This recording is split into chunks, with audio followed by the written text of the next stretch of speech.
जय हिंद दोस्तों, this is Ritu. उम्मीद करती हूँ कि आप सभी लोग अच्छे होंगे। DSSB के जूनियर असिस्टेंट, स्टेनो और क्लर्क के एग्जाम से रिलेटेड बहुत अच्छी अपडेट निकल कर आई है, जो कि आप लोगों को मैं इस वीडियो में बताने वाली हूँ। उससे पहले हम लोग 2-3 पॉइंट्स पर इसके बात कर लेते हैं, जो कि आप लोगों के सारे डाउट क्लियर कर देगा। उससे पहले जो लोग चैनल पे नए आए हैं वो चैनल को सब्सक्राइब जरूर कर ले, ताकि आप लोगों को सारी अपडेट मिलती रहे, इन्फॉर्मेशन मिलती रहे।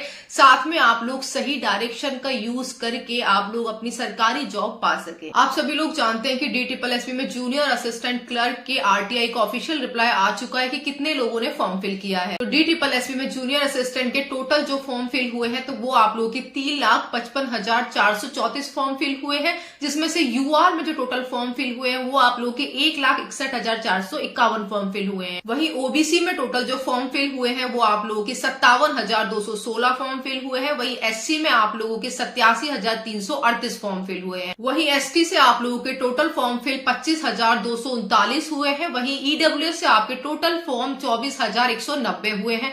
मतलब कि आप लोगों की एक सीट पर जो कंपटीशन रहने वाला है वो आप लोगों का 150 लोगों का रहने वाला है, जो कि उम्मीद से काफी कम है। यकीन मानिए इसमें अटेंडेंस 80 से 85% रहने वाला है, जबकि पिछली बार तो इससे भी कम, मतलब कि 75% से भी कम अटेंडेंस था। तो आप लोगों का कंपटीशन बहुत कम रहने वाला है। इसलिए अगर आप लोग दिल्ली के अंदर लाइफ टाइम जॉब करना चाहते हैं तो अपनी तैयारी को अब आप लोगों को दुगना करना होगा। और रही बात बुक्स की, जो लोग पूछते रहते हैं कि मैम बुक्स बताइए इसकी कौन सी बेस्ट रहेगी, तो देखिए आप लोग किरण पब्लिकेशन की DSSB की ये बुक ले सकते हैं। ये आप लोगों की हिंदी और इंग्लिश दोनों में है। साथ में इसमें एक तो इसकी ये खासियत है कि चैप्टर वाइज आप लोगों को चीजें समझा रखी है। साथ में इसकी एक्सप्लेनेशन मैंने देखी थी, जो कि काफी अच्छे वे में आप लोगों को मिल जाएगी इसमें। तो आप लोगों को जिनको लिंक नहीं मिलता है वो मैं डिस्क्रिप्शन बॉक्स में इसका प्रोवाइड करवा दूंगी। ज्यादा बुक्स आप लोगों को खरीदने की जरूरत नहीं है, ये बुक से भी आप लोगों का पूरा काम हो जाएगा। क्योंकि DSSB का जो एग्जाम का पैटर्न होता है वो SSC के एग्जाम के पैटर्न से बिल्कुल डिफरेंट होता है। इस वजह से आप लोगों को इसको प्रीवियस ईयर को एक बार जरूर देखना होगा। उसकी वजह से ही आप लोग इसके जो अपकमिंग जो आपका एग्जाम आएगा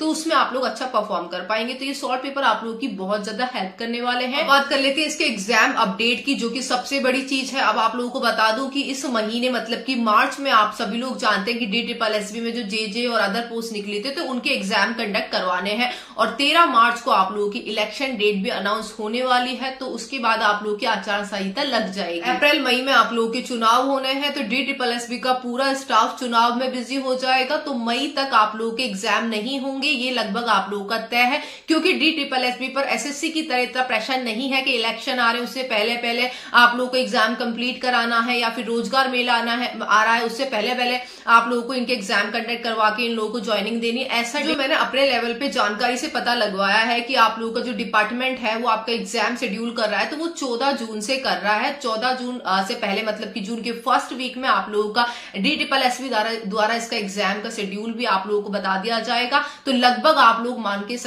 चल सकते हैं कि आप लोगों के पास 3 महीने का टाइम है आप लोगों के एग्जाम होने में, जूनियर असिस्टेंट और क्लर्क स्टेनो की। मैं आपको इसके एग्जाम की सबसे बड़ी खास बात ये बताती हूँ कि इसका जो एग्जाम पैटर्न होता है तो SSC के एग्जाम पैटर्न से बिल्कुल डिफरेंट होता है। इसीलिए आप लोगों को अभी जो जितना भी टाइम आप लोगों के पास बचा है तो इसके एग्जाम पैटर्न को आप लोगों को बेहद ज्यादा जरूरी है समझना, क्योंकि इसके बगैर आप लोग उसमें बहुत ज्यादा मिस्टेक कर जाएंगे। तो देखिए पहले मैं इसके सेक्शन वाइज बात कर लेती हूँ। उसमें आप लोगों का सेक्शन वाइज पार्ट ओपन होता है। जैसे कि बात कर लेते हैं पहले मैथ्स की। अगर आप लोगों का मैथ्स आपने किया है तो आप उसके अगर पूरे क्वेश्चन आपको नहीं आते हैं, आप लोगों को जितने क्वेश्चन आते थे आपने उतने करे, या फिर जो क्वेश्चन आप लोगों को नहीं आते उनको आप लोगों ने थोड़ी देर के लिए रख दिया कि ये मैं बाद में आके करूंगा, तो ऐसा बिल्कुल नहीं होगा। आप लोगों को मैथ्स के पूरे पहले क्वेश्चन करने पड़ेंगे, चाहे वो जितने भी आते हो। लेकिन एक बार अगर आप लोगों ने मैथ्स वाला पार्ट सबमिट कर दिया तो उसके बाद आप लोग दोबारा मैथ्स पे नहीं आ सकते, दूसरा सेक्शन आप लोगों का ओपन हो जाएगा।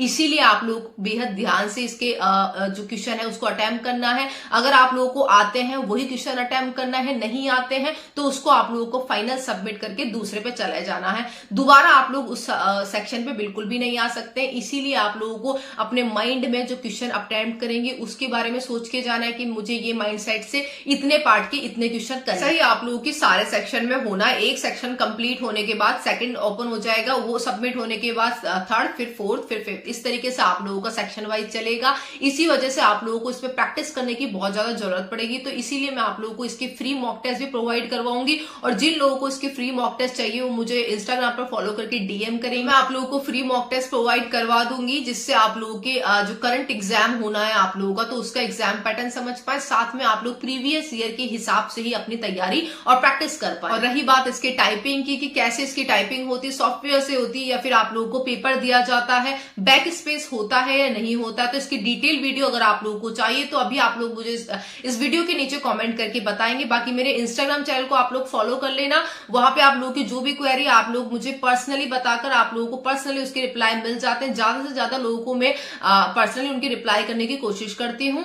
और साथ में आप लोगों को जो फ्री मॉक टेस्ट मैंने बताए हैं तो उसे भी आप लोग जरूर ज्वाइन कर लेना, आप लोगों की तैयारी में वो बहुत ज्यादा हेल्प करने वाले हैं। इसके फ्री मॉक टेस्ट के लिए भी आप लोग मुझे इंस्टाग्राम पर फॉलो करके डीएम कर देना, आप लोगों को मैं वहां पे प्रोवाइड करवा दूंगी।